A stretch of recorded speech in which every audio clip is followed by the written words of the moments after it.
উম্মতকে যে আল্লাহ দাড়ি দিয়েছেন জান্নাত দেওয়ার জন্য। জান্নাত জান্নাত নালে হাদিস কেন আসতো? আল্লাহ নিজে বলতেছে ইন্নাল্লাহা লা ইস্তাহি বি শাইবাতিন শাইয়াবা ফিল ইসলাম। আল্লাহ ওই মুসলমান বুড়াকে দেখলে লজ্জা পান যে ইসলামের ভিতরে দাড়ি পাকায়া দিছে। পুরাটা পাকতে হবে না, একটা পাকলেও চলবে। হ্যাঁ, একটা পাকলেও চলবে।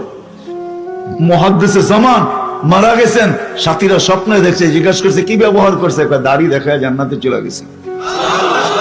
দাড়ি দেখায় মানে আল্লাহর সামনে যখন দাঁড় করাইছে তো আল্লাহ চোখ গরম করে জিজ্ঞাসা, বুইরা কিনে আইসোস? আমার ওই সময় হাদিস মনে উঠছে এটা, তো আল্লাহকে বলছি পাকা দাড়ি নিয়ে আসছি, আর কিচ্ছু নিয়ে আসি নাই। আল্লাহ আরো চেতা গেছে, শুধু দাড়ি? কেন আপনি বলেন নাই জিবরিল আলাইহিস ইসলামকে? জিবরিল আলাইহিস ইসলাম বলেন নাই আমাদের নবীজিকে? আমাদের নবীজি বলেন নাই ওনার সাহাবীকে, সাহাবী তার ছাত্রকে? এরকম নিজের পর্যন্ত সনদ শুনায়া বলছে, আপনি বলেন না সাদা দাড়ি দেখলে লজ্জা পান? এত দেখতেছি উল্টা, আপনি চোখ গরম করতেছেন। এটা কি সত্য না? সত্য ছিল না? আল্লাহ হাসি দিয়া বলছে সবাই সত্য বলছে, আমিও সত্য বলছি, মাফ করে দিলাম। দাঁড়িয়ে দিয়েছিলেন জান্নাতে যাওয়ার জন্য।